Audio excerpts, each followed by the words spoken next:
Terkait perkembangan kasus wartawan yang ditemukan tewas di sumur, kita tanyakan langsung ke Direskrimum Polda Babel, Kombes M. Rifai Arfan. Selamat malam, Pak Kombes. Selamat malam. Assalamualaikum warahmatullahi wabarakatuh. Waalaikumsalam warahmatullahi wabarakatuh. Pak Kombes, kita langsung ke inti poinnya saja. Dalam kasus ini, apakah pembunuhan ada kaitannya dengan profesi korban sebagai wartawan?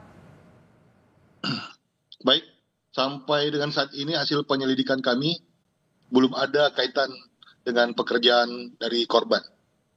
Tidak ada sama sekali. Jadi apakah sudah diketahui motifnya apa sehingga terjadi pembunuhan dan menewaskan korban?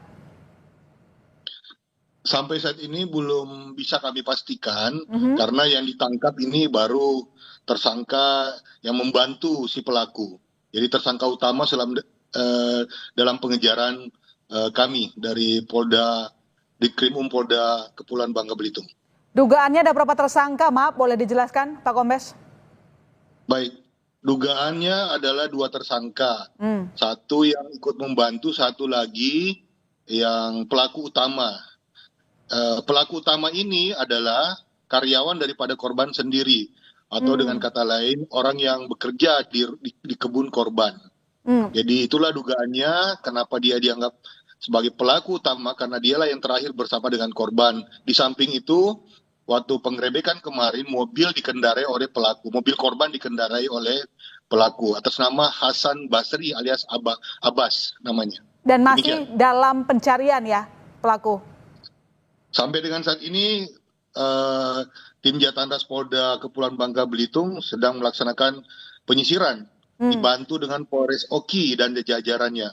Okay. Salah satu upaya yang kami lakukan adalah menyebar foto tersangka di area hukum Polres Oki sampai dengan ke area hukum Polda Lampung. Demikian. Jadi kedua pelaku sebenarnya memiliki hubungan yang cukup dekat dengan korban, begitu ya Pak Kombes? Yang paling dekat dengan korban adalah pelaku utama yang saat ini belum tertangkap. Oke, baik. Dan kendaraan korban dibawa kabur oleh pelaku juga. Artinya apakah sudah ditemukan atau belum, masih dalam pencarian sama seperti satu lagi pelaku yang saat ini masih dicari? Baik, pelaku satunya atas nama Akmal alias Martin sudah ditangkap dan sudah kami tahan dan sudah berada di Polda Kepulauan Bangka Belitung. Begitu juga dengan mobil korban sudah kami temukan dan sudah kami bawa dan sudah ada di Polda Bangka Belitung. Oke, satu pelaku, satu tersangka sudah ditangkap. Apa hasil pemeriksaannya? Hasil pemeriksaan sampai dengan saat ini alat bukti yang kami temukan baru sebatas membantu pelaku utama, membantu dalam persangkaan kasus 365, jadi pencurian dengan kekerasan namanya. Membantu dalam arti kata apakah ada imbalan atau mungkin juga tersangka ini juga punya ya motif yang lain pribadi begitu? Ya, sampai dengan saat ini yang bisa kita simpulkan sementara adalah bahwa tersangka yang kita tangkap atas nama Martin ini membantu, ya pasti ada motif imbalan. Salah satunya adalah handphone si tersangka atas nama Martin dijual untuk membiayai pelarian mereka dengan harapan tentunya akan diganti oleh si pelaku utama. Oke. Dijual oleh kedua tersangka begitu ya? Ya. Dan sejauh ini nanti kira-kira apa pemeriksaan lainnya atau mungkin tindakan lanjutan dari pihak kepolisian untuk memecah misteri kematian korban?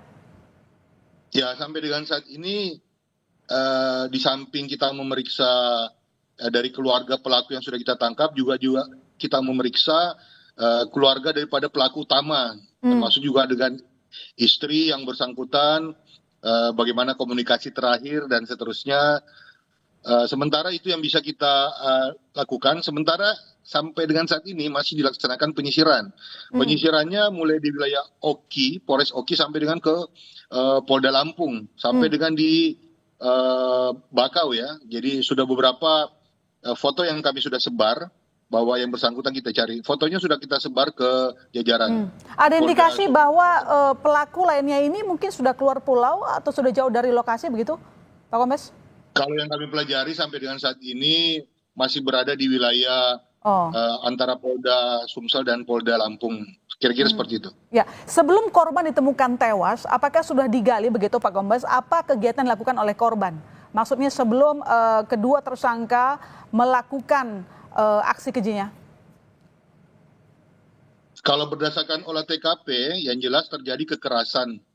Jadi ada olah TKP, kita laksanakan otopsi mayat, itu terjadi kekerasan pada korban. Artinya terjadi kekerasan dilakukan sebelum korban meninggal.